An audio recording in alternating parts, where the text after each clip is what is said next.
burned my bridges long ago. I lost the woman I love the most. The pound signs blinded my eyes. Girl, do you remember me?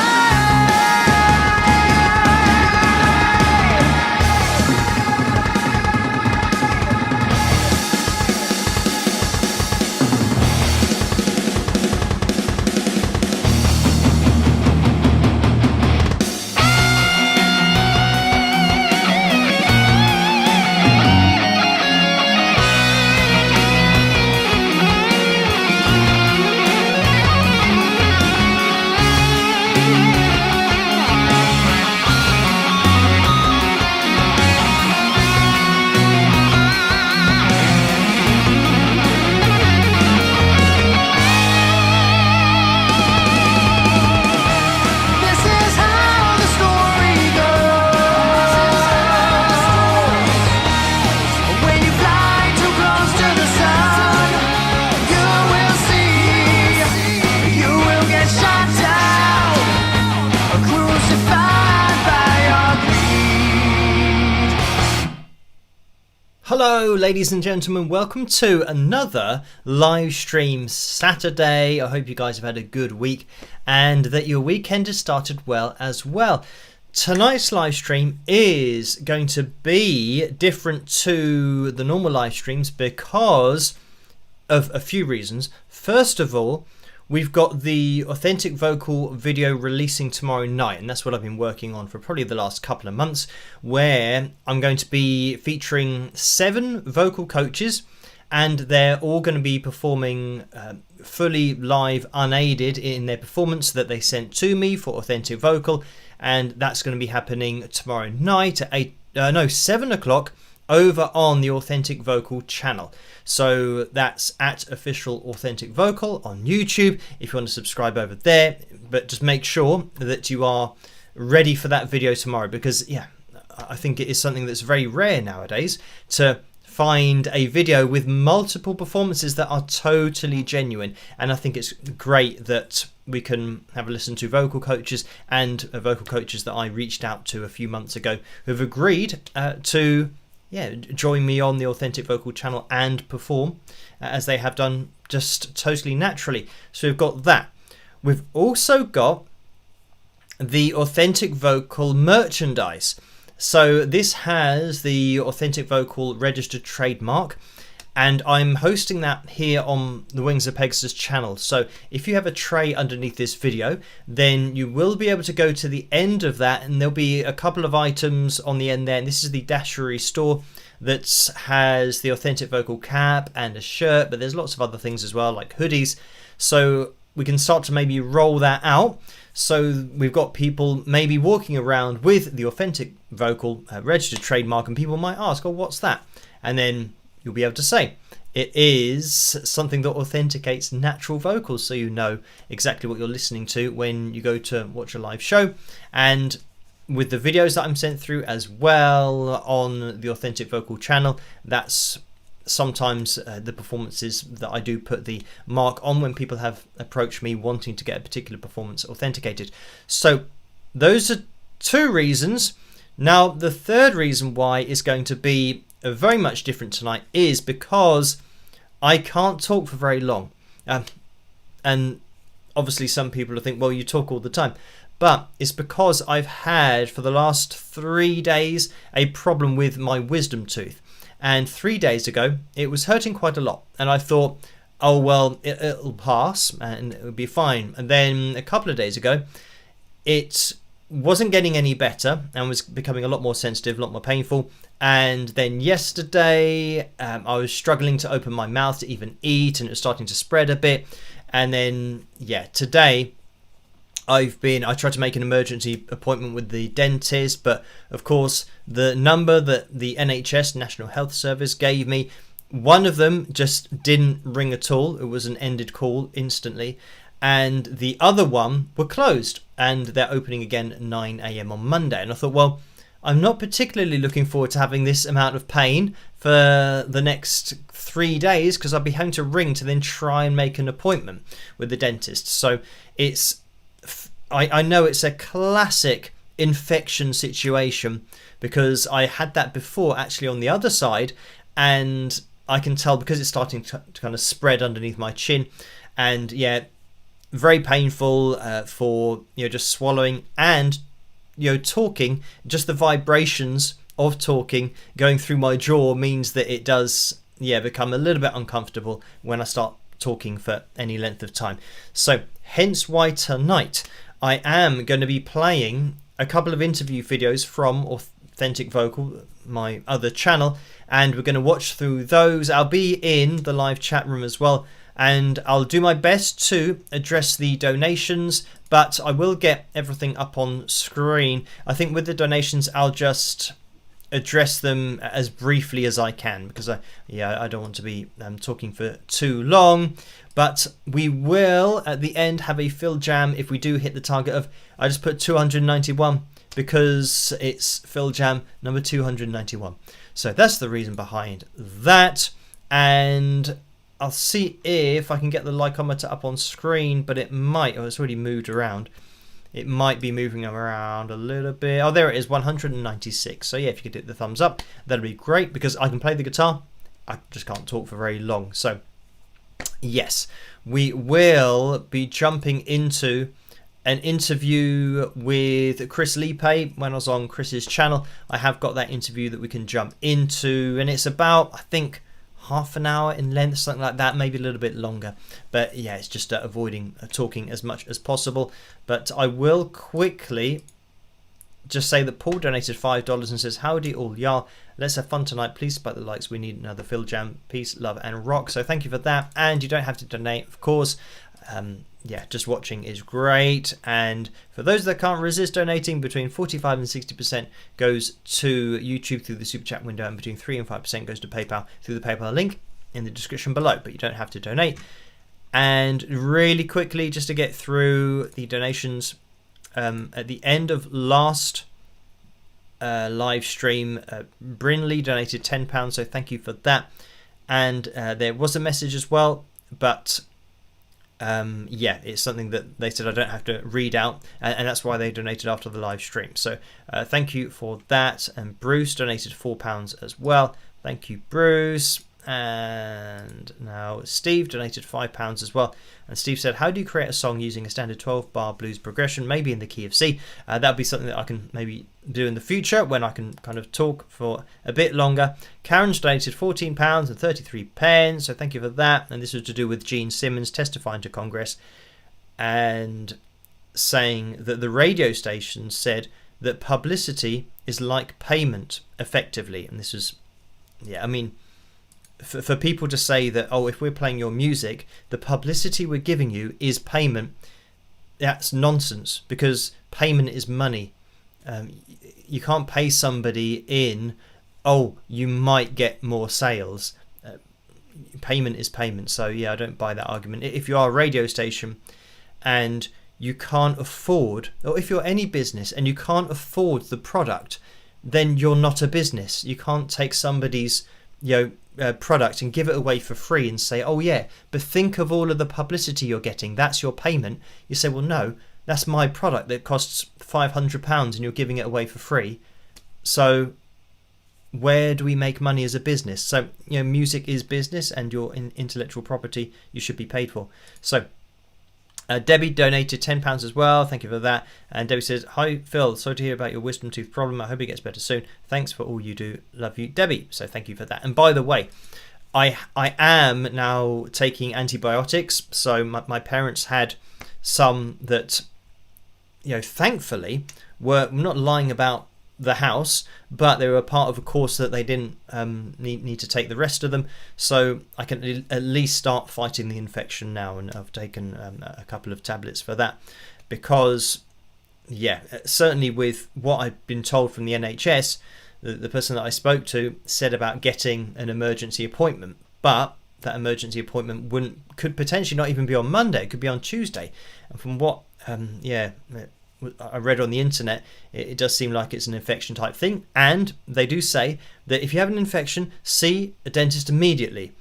But there's no option to see a dentist immediately, because dentists close on Sundays, and then Monday you'd have to make an appointment. So yeah, I'm going to start the course of antibiotics, and there's 5 days worth there, so I'm hoping that that'll be enough to see it off. So yeah, anyway, thank you for that, Debbie. Lisa donated £7.17 and says, Phil, steep a tea bag and then let it cool to a warm compress. Place on area and let it sit there until cool. Should cut down the inflammation. So thank you for that. The only problem that I've got is that I can't open my mouth to get anything in there in order to get to that point. Because as soon as I get to a certain point, it stops because of kind of locking, and the pain becomes kind of too much to put up with. And with that, when my mouth is closed, I figure that the less pain I can cause myself, the better for it then healing and recovering. If I'm now stretching my mouth open and at the back, widening my jaw, I think the pain is a good indication that, you should avoid doing that. So yeah, if I could, then I would, but I can't actually get anything even for eating. Whatever it is, it's got to be like I had tonight, just soup on a spoon, a really thin spoon, just trying to get it between my teeth to have something to eat for dinner. But anyway, yeah, hopefully over the next few days it'll clear up. So Veronica says, feel better, it's my biggest phobia. So thank you for that. We are going to be jumping into this interview from Chris Lipe's channel that was hosted over there, and yeah, make sure this is all relevant for tomorrow night's video, so look out for that over on the Authentic Vocal channel, and we'll jump into that. And I'm going to be in the live chat room. Oh, and Laura says there are different types of antibiotics, you have to take the right one. So yeah, these are the right one. We did check that I wouldn't start taking stuff if I didn't know it was exactly for what I've got. So yeah, it's absolutely fine. And we are going to be jumping into this video. So I'll be in the live chat room, like I just said, doing a few messages. If you guys have got any questions and stuff, you can tag me. I can type. I can't talk for very long, but I can type. So we will jump into this now. Let me see if I can do the correct screen grab and get things sorted. And yes, here we go. Hey everybody, here with Phil Henley from Wings of Pegasus, and I know you guys have watched his channel. He's doing some amazing things for authenticity in music. I thought it'd be really neat to have him on the channel to share about what he's got in the works and what it means, honestly, for the whole music industry, for performers, for students, for teachers. I mean, it's a big deal. What you got going on, Phil? Now, over the last few years, I mean, as you know, I've been looking at performances on my channel for a very long time and doing analysis videos, and they started out really with people just wanting to know about guitarists and what they were doing, because I'm kind of a guitarist first and foremost. But yeah, as the requests came in, I started pointing out things about playing the guitar, and then people wanted me to analyze performances because they knew kind of what I did and, my history of performing live and all that kind of stuff. So I then moved into just explaining things about performances in general, pointing out things about the guitar. And then over the next few years, what I started to notice with the videos, especially the more recent ones, where I'm looking at performances from maybe, 2010, 2015, and then even more up to date and recent, was this trend of the vocals being pitch corrected or tuned, or people maybe using auto-tune live, or having a video that was probably live when they performed but then gets overdubbed, or using a vocal from another night that then's pitch corrected and placed over the video. And I think this all came about really because a lot of the performances that I was looking at was from maybe the 60s, 70s, 80s, 90s. I mean, I'll look at every request. Yeah. I'm not kind of sticking to any one genre or anything like that. But then people said, oh, well, can you do some more recent stuff? And I guess that was the I don't know, that was the thing about doing something more recent. As with doing the older performances, I just point out exactly what's going on, Right. and Yeah. kind of what I know from my experience, and being in production and knowing about pitch correction, auto tune, and overdubbing, all of this stuff that I know. I think, well, if we're listening to a vocal and people might be commenting saying, "Oh wow, this is the most accurate vocal I've ever heard," and all these different things, then I will say, well, the reason for that is this. And I'll show it on the vocal pitch monitor and show that it is being calibrated to A440 standard pitch equal temperament. So that's the explanation for why people think, oh wow, this sounds amazingly accurate for a live vocal. So obviously pointing things out, but then people's subjective reaction to that, two different things, because I'm just analyzing a video that I've been asked to look at, and I'll tell people what's going on. If it is pitch corrected, I'll point that out. If it is a live auto tune, I'll point that out as well. So yeah, it's something that video by video, it just happened kind of more and more, and it was almost just like a conveyor belt of the same performances, the same kind of things, like really heavy pitch correction being placed on the vocal, but everybody in the comments section being totally unaware. And I think with yourself, you're the same as me, that when you hear a vocal that has been heavily tuned, it's like, well, that's the first thing you hear. It is just the I don't know, the mechanical accuracy of it and the finite values, because that's what you're getting. You're getting a note that has been predetermined. People are going to make assumptions based on certain artists that may or may not be there also, right? Yeah. Like, there's going to be this default of, oh, this has tuning, when actually maybe it doesn't. Or this was mimed when maybe it wasn't.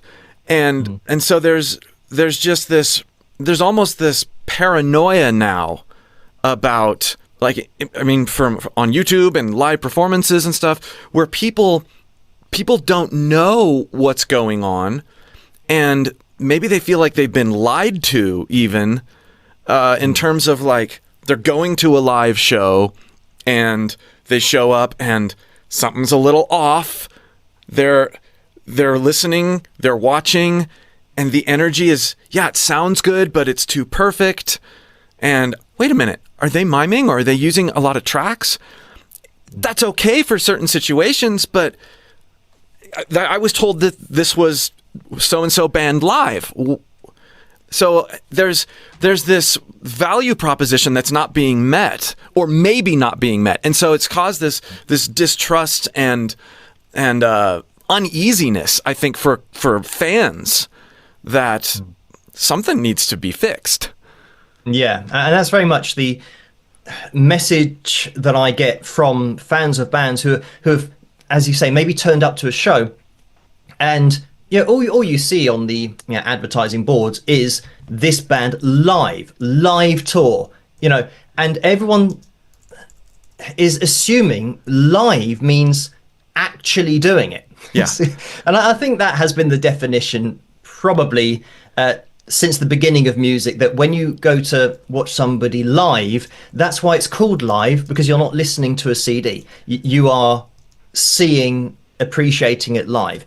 So yeah, that was very much the angle that people, once they'd then gone to this show, and even actually being there, they have this, I don't know, feeling of being misled, because they think, well, this isn't what I paid for, because I'm paying for a live show, for a live vocal, and what they're getting is not that. So yeah, this really got me thinking over the last kind of 12 months is how long I've been working on it. But my focus has been really to bring a bit of transparency and honesty to the music industry in general, and especially for live performances. And I know the application of what I'm doing most likely will spread, but for live performances, for people to know if they are going to be hearing a live vocal. And the thing that I'm working on is called authentic vocal. So that's going to be the name of the project, but what it really comes down to is a registered trademark that is displayed on tickets, and like I said, it'll probably roll out in the future to other things, but seeing a registered trademark, and you know what that logo means. It means that you're paying for a live vocal here. So if you see that on your ticket, that's what you're paying for. And if you don't see that on a ticket, there's no guarantee as to what you will be watching, which is how the music industry is nowadays. That's the default, is that you don't know what you're going to be hearing. And you think, well, where else in commerce do you have that, where you're paying for something and you don't know what it is? It's like, I mean, it just does seem a bit crazy. So let me ask you this.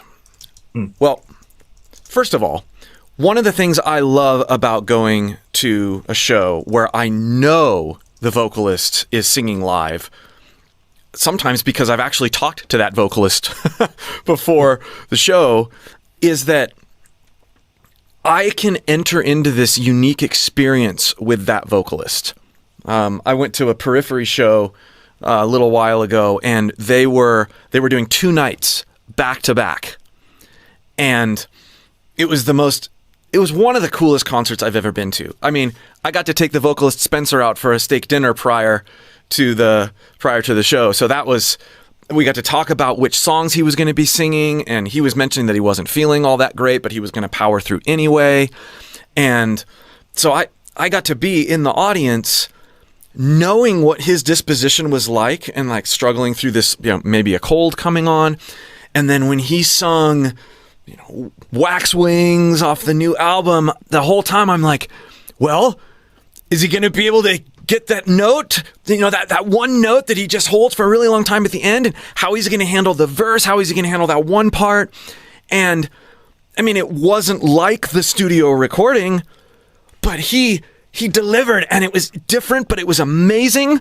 And the people in that audience and that band, that was a one-time thing. Yeah, someone could film it and put it on YouTube or whatever, but like, I got to experience that with Spencer, with the band, and so did everybody else there. And that's what I love about live vocals. I went to a Chris Daughtry show a little bit ago, and I knew he was singing everything live, and the energy and the connection I felt with him. And that doesn't just go for vocalists that I know. When I got to go to the first Audioslave show at the Fillmore, when it was the first one that Audioslave did as a band, and it was in Denver. And I remember just feeling so honored to be there, because I knew a little bit about, Chris Cornell was coming out of rehab. This would be the first show he's played in a long time, really. I mean, he's done some solo stuff, but wow, this is quite the privilege. And I remember initially being a little bit shocked that the sound of his voice was just oddly different. I'd been listening to the albums, Audioslave, but also listening to, Soundgarden, and then it's like, actually though, this is the first time, not the first time I'd heard him do a live performance, but the first time I had actually gone to see him and been in the same room with him live. And I cherish that. It's, he calls up this song that I've been listening to, Show Me How to Live, and he sings it, and it's different, and he fudges some things and can't quite make it, but it was... If it had just been the album recording or an alternate take that they'd done in the studio of the vocals with live musicians, or even parts of it where, the verses were sung live, but then the chorus was, it defaulted to this thing that sounds way different than the experience I'm having, I would have been disconnected. And I've been to shows with bands I really respect where that's happened. The low stuff, the non-challenging stuff is live, and then we go into the chorus, and then, wait a minute, now there's background vocals that aren't represented on stage, and now there's this vocal that sounds more produced and a bit more perfect, and maybe even pitch corrected. And there's this detachment that I sense, but also this detachment that I feel like the audience there isn't quite this, like, everybody's sitting on the edge of their seat if they're sitting, or they're standing and they're, you know, hoping and being there and supporting the artist, because the artist in some weird way has detached and not supported their audience. So I said I was going to ask a question. My question is this. Where do we draw the line? Is an authentic vocal something that the live vocalist has to be responsible for all of the vocals? Or is it like, you know, I recently had you watch a Michael Jackson video that I did where there was Michael Jackson vocals, and he was giving an amazingly connected performance. But you know, he was sick, and never mind that he was sick. He was dancing and doing the most, like, intense cardio workout on stage while performing Billie Jean, and yet some of the stage mic was still included in certain places in the final mix, but largely he was relying, so that he could get the choreography right, so that he could connect with the audience, because he wasn't feeling well. He was using help tracks, background vocals, and even a replacement lead track. Would that be, because it includes authentic vocals, and I want to hear you speak to that particular performance that I shared with you, but I also want to know, like, where do you draw the line? Would that be an authentic vocal? Would that have the badge on it or not, and why? So that wouldn't qualify. Okay. Purely because with authentic vocal, I mean, it's exactly what it sounds like. That what I'm doing is ensuring that people, when they go to watch a show, obviously they know what they're paying for, but you're hearing the voice that is being produced into that microphone, and that's coming out of the speakers. And that's all. It doesn't... Pardon? And that's all, right? You're not hearing... That's all. Yeah, okay. yeah. So when it goes... The voice goes like we are talking here. Right. So our voices are going into the microphone, and we are hearing them out of our amplifiers, our speakers. So as soon as that process is interrupted, such as, you know, as you'll know with effects chains going into, for example, you know, auto-tune live, the voice goes on its own journey now to an effects processor, which changes it before it's then coming out of the speakers. Mm-hmm. And when the voice has been tuned and, you know, pitch corrected, even though, you know, that's generally going to be a process that happens after the event, but auto-tune is what people will be used to hearing live. Once that process has happened, you're now not hearing the authentic vocal because the original signal has been modified. So it's all about going back to this original signal as we are producing here. And as soon as that gets edited, it's not classed as an authentic vocal. And I know that people will already say, oh, but what about reverb? What about delay? What about compression? All these different things. All of those things don't change the signal. Like if I'm creating a signal here, as you and I are, you're adding to the signal. If we now supply reverb or apply reverb to our voices, we're still going to sound exactly the same, but now we're in a cave. Or, you know, if we're applying delay, you're going to hear the exact same signal over and over and again. We're not jumping ahead of kind of the speakers. Yeah. But I mean, the way that I describe it is when people say, oh, it's just the same as any other effect, I always come back and say, well, technically it's an affect. It's affected what you're hearing before you even heard the signal. The signal isn't what was produced. So the signal is actually not authentic. So if you're applying reverb, delay, and chorus, whatever it might be, to a vocal that isn't the original signal that's been auto-tuned, then the actual voice that was produced into that microphone has disappeared. Mm-hmm. It's kind of, you know, it's not there anymore. So yeah, very much authentic vocal is about transparency, honesty. And in the case that you put forward there, in that particular case, people might say, oh, why is this particular show or why is this particular, you know, date not covered by authentic vocal? Then that's where the transparency comes in. And Michael would say, I had laryngitis, so I did as much as I could, but we had to rely on some backing tracks.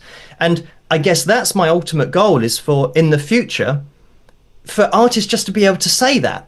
And if people don't see that, registered trademark on the performance, then they'll know, oh, well, something that, for example, they might think, well, this artist is usually singing live, so what was the problem? And it just opens the door to honesty.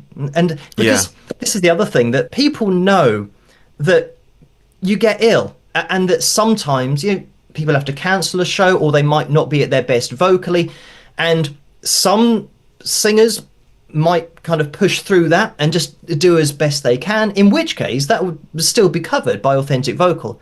And then there's the other point that people will say, oh, like you've said, that the high note wasn't quite there, and the melody maybe changed a bit, because you can see that they're kind of saving their voice. But when you've got the authentic vocal logo on there, you know why. You think, oh, they're doing that because maybe you can hear their voice isn't quite there, but they're doing they're doing what they can. And therefore, when people say, oh, that performance wasn't very good, they say, yeah, but look in the corner, he's doing that. Yeah. And that's where you can compare it with other performances where you don't see the logo and they're nailing it, So it's just, that honesty and transparency is the way that I'm going with it, really. I really like that, especially, right?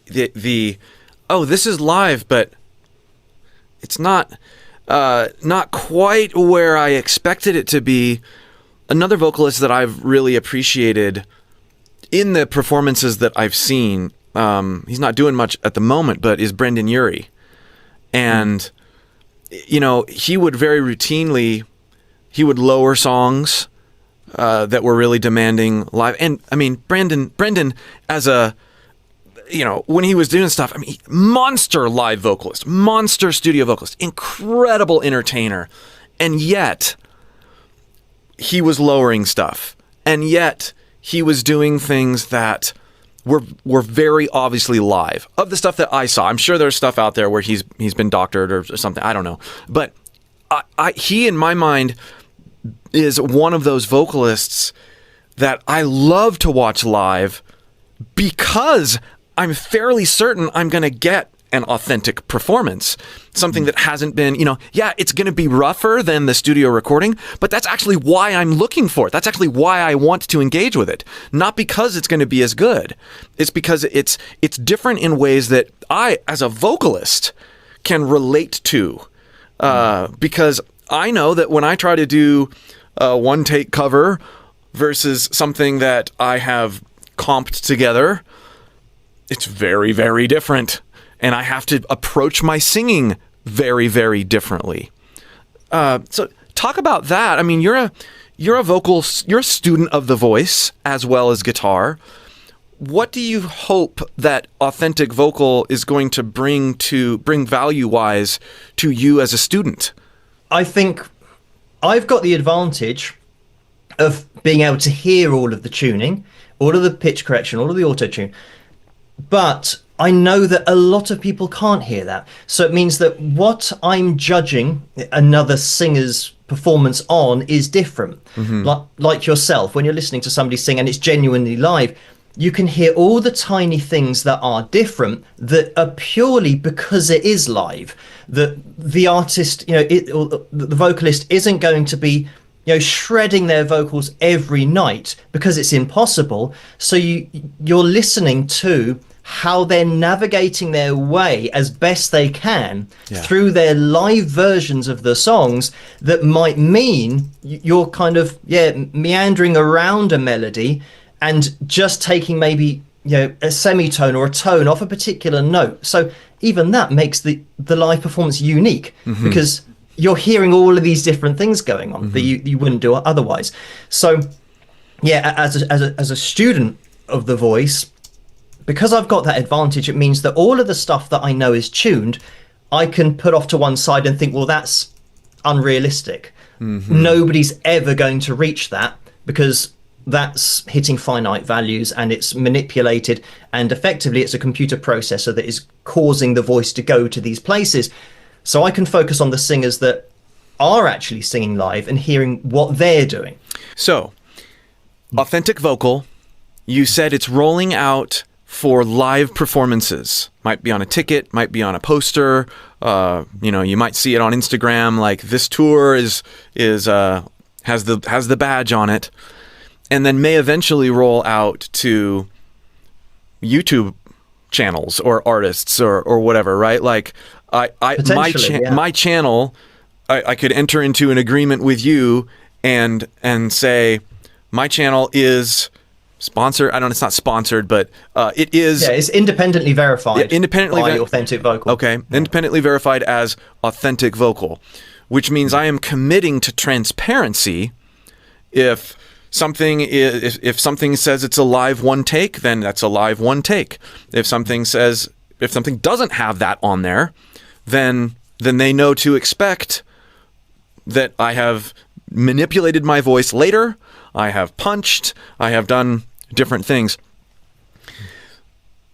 I think that YouTube in particular has, from a creator and a fan standpoint, has an additional challenge that live shows do not. Even live shows that have been filmed and posted on the internet.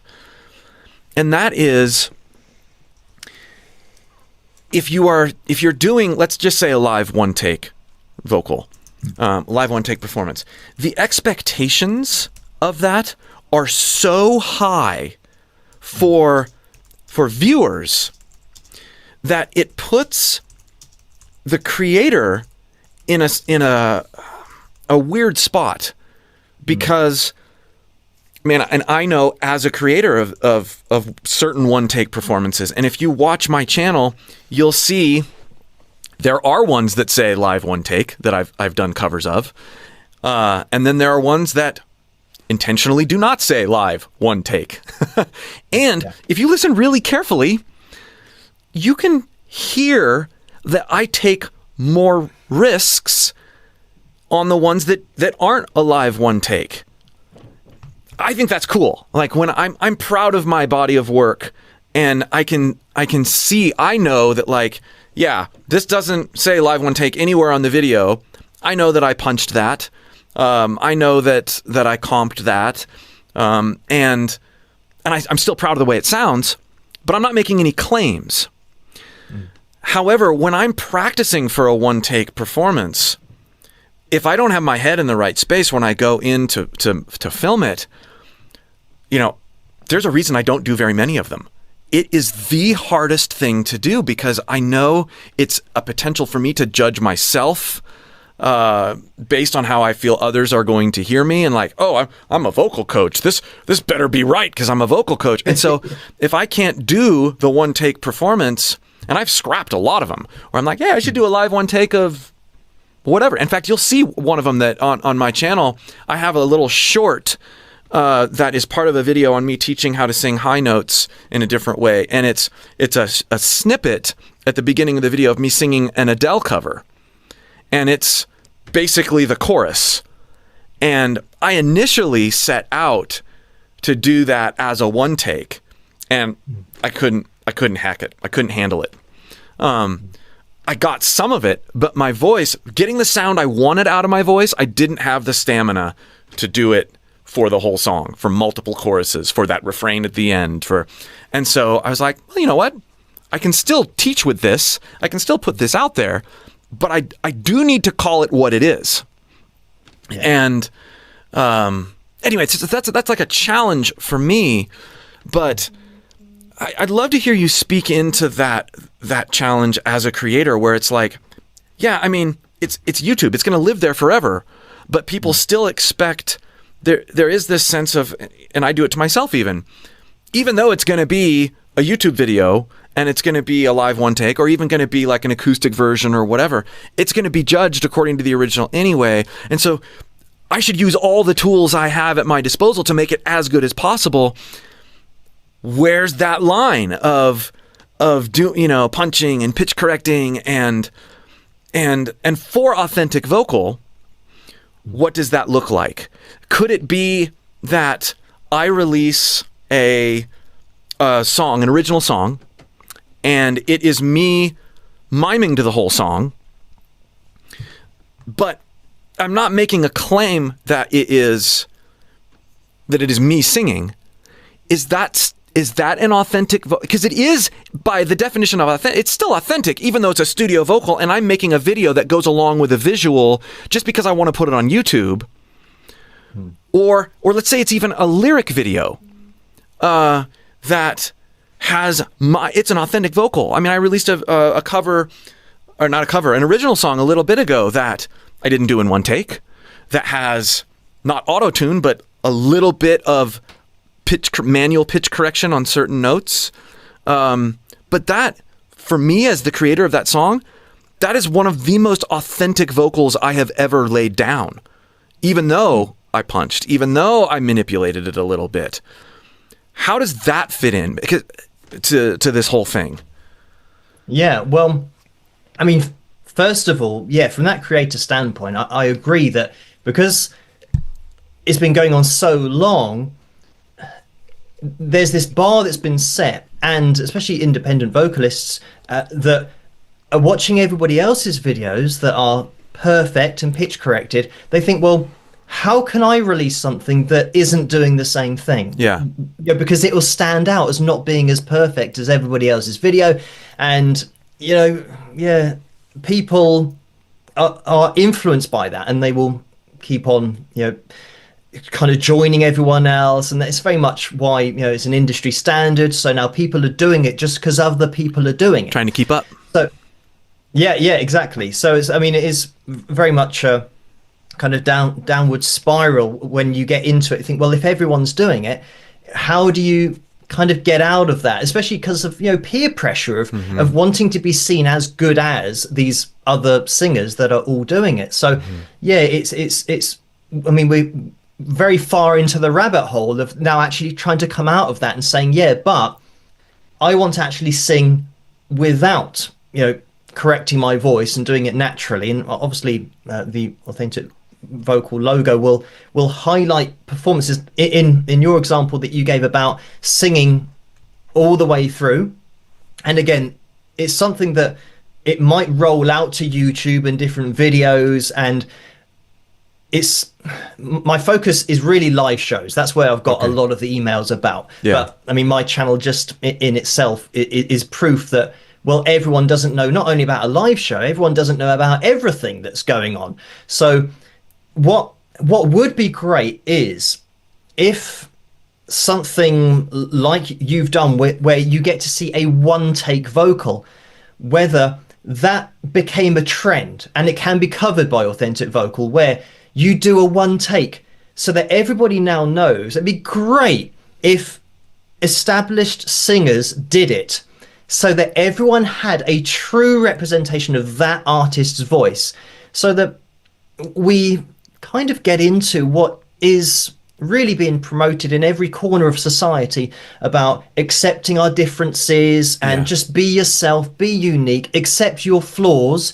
Everybody's different, and shapes and sizes, it doesn't matter. We're all unique, and we're all just as valid as the next person. So all of this acceptance that we have of us as humans and society, or we're trying to kind of get towards that, why draw the line at music? The thing, but music, you've got to now not be natural, you've got to tune because everyone's doing it. It's like, well, why are we stopping there? Well, why don't we accept what our voices are like and how we are different? And the reason why every artist is unique, and the only USP of every great singer ever has been their voice being unique. Why do we want to get rid of that all of a sudden, over the last kind of 5, 10, 15 years, and make everybody's pitch accuracy exactly the same? Because then it means that potentially forever into the future, if you keep on going on this downward spiral, that everybody, no matter how unknown you are as a singer, if you're feeling the pressure to pitch correct your vocals or auto-tune, whatever you might be doing, everyone ends up sounding the same. What I'm hearing as a theme is what you said at the beginning, which is authenticity, transparency, honesty, and that's you've defined that really well in a live show context. When we get to YouTube, that gets weird, or even when we get to like an album where we know there's this expectation that there's all sorts of tricks and stuff done to create what you wouldn't necessarily like. I wouldn't say that Gerard's vocals on any My Chemical Romance album are inauthentic. I wouldn't say that. They're authentically him and awesome and all the other stuff, but it's not like using tuning makes the vocal inauthentic. When we're using that word just as a word, not as part of the brand that you're doing. But so tuning doesn't make a vocal performance inauthentic. Comping doesn't make a vocal inauthentic.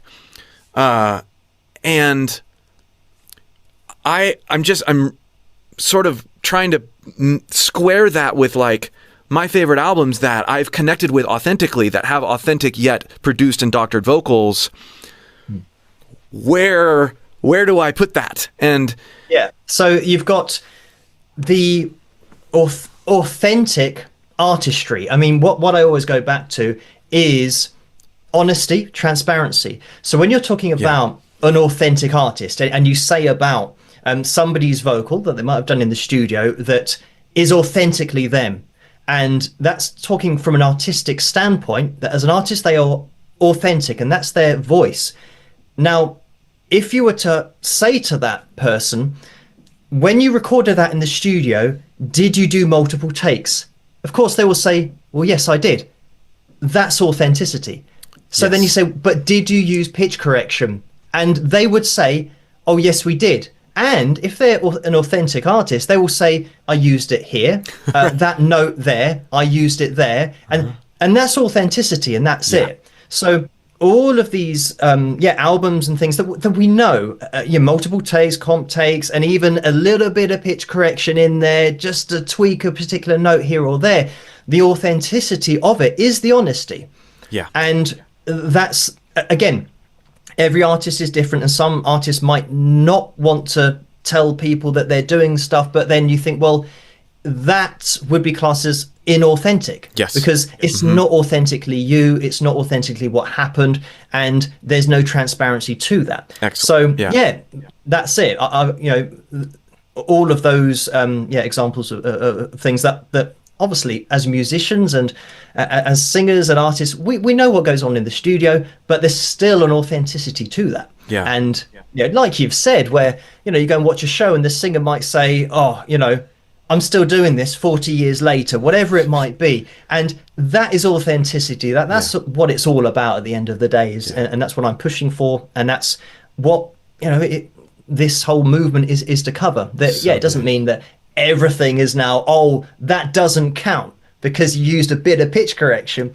It's all about total honesty. And all of those previous albums and songs, you think, well, the artist isn't hiding anything. Like if they were asked the question, they are open about it. So all kind of, I think, all folds into the same thing. That's good. That's really good. Really the same thing in my eyes. Yeah. Well, hey, thanks for coming on and talking about this stuff. Anybody wanting to know more about authentic vocal can follow the links in the description or the pinned comment below this video. And good to connect with you again, my friend. Yeah, and you. Thanks for the chat. We'll see you for more. Hey, everybody, here with Phil Henley. And I am going to jump into this so that we don't watch the whole interview again. But that was my chat with Chris Lipe, actually on Chris's channel, about authentic vocal. So I can see that we have hit the likes goal for tonight. So thank you guys for hitting the thumbs up. We will be having the Phil Jam because I can still play the guitar. And I'm just checking over here because I've got my laptop set up because that's how I'm having to do this now with the Phil Jams. And I'm just going to see how long it is. Okay, right. It's almost 8 minutes long. So we will jump into the cover video for tonight. And I will now end that poll there. But yeah, interesting discussion with Chris about authentic vocal and bringing up points about, what's authentic, what's inauthentic. And what I said at the end there was that with bands and artists that are in the studio, we know what goes on in studios, so there's generally going to be pitch correction, and artists can be honest about that. And that's something that Chris was trying to square in his mind, like, how does authenticity work in the studio? And that was my answer to that. It doesn't mean that having a studio release that's pitch corrected is now covered by authentic vocal. It's a separate thing. I was just answering it for Chris and the angle that he had and how he squares it in his head about authenticity in the studio. So yeah, authentic vocal for live performances and covering genuine voices that aren't using any technology to manipulate where the note's landing, or a particular live show that might be lip synced or mimed. The only thing that's going to be covered by authentic vocal is true vocals like this going into the microphone, then coming out the speakers, and humans and not AI. And this is another thing that's come into the conversation recently, is it's going to be a non-AI community over on the Authentic Vocal channel. And by the way, Chris is one of the vocal coaches who will be singing tomorrow night, totally unaided and unedited from a pitch perspective, just him singing into a microphone. And there are going to be 6 other vocal coaches as well, so make sure you check out that video tomorrow night over on @official authentic vocal on YouTube. So right, we are going to now jump into this cover video, and it was Silence is Broken that won. So I hope you guys enjoy this, and I'll see you after. Rock.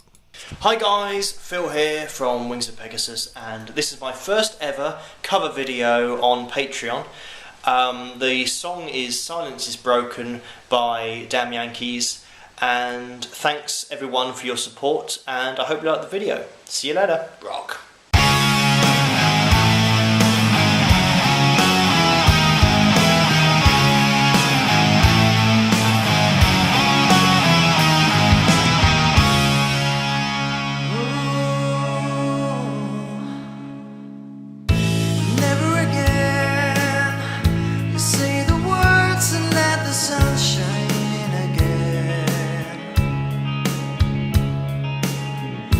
Close your eyes and know it's safe inside to sing your lullaby. Broke the chains, now you won't be silent anymore. Oh no, now you're gonna shout about it. No, no more. Yeah, yeah, this is the end. The silence is broken.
You can change the world. No one can take away your world. Silence is broken now. It's over now.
And there we have it. That was my version of the Damn Yankees classic, Silence is Broken. Right, now we have busted out the guitar, and I will just quickly address the donations that have come through. Sue donated $90.99, says please don't read this.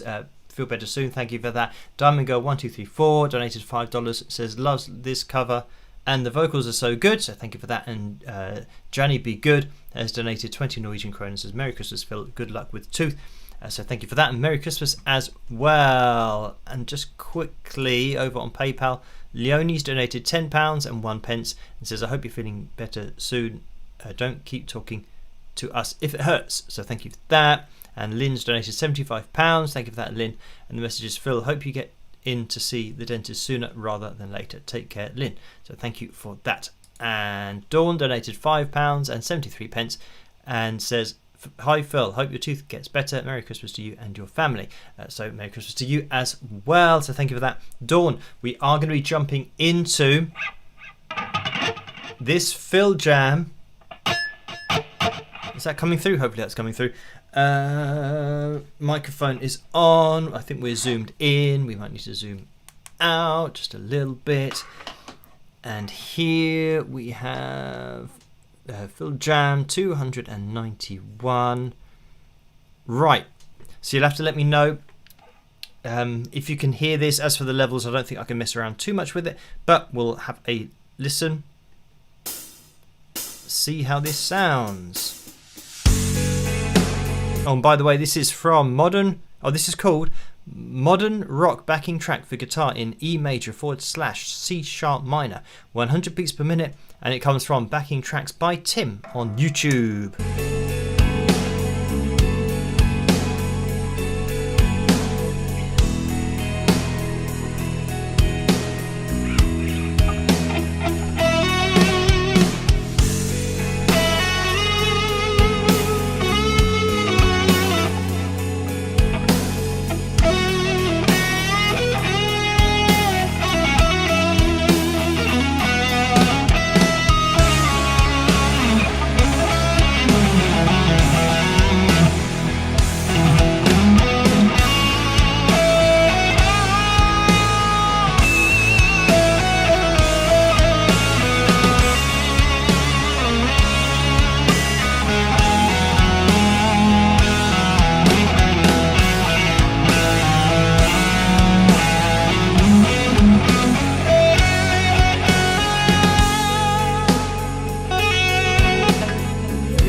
I might have to turn this up because I can't really hear the backing track too well. Yes.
got left of this?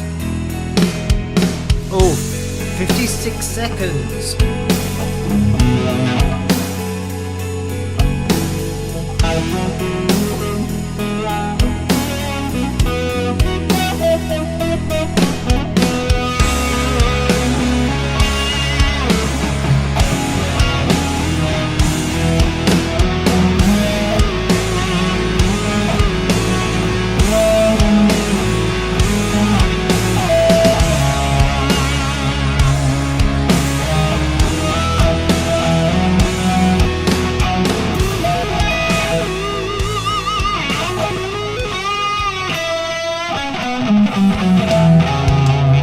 Oh!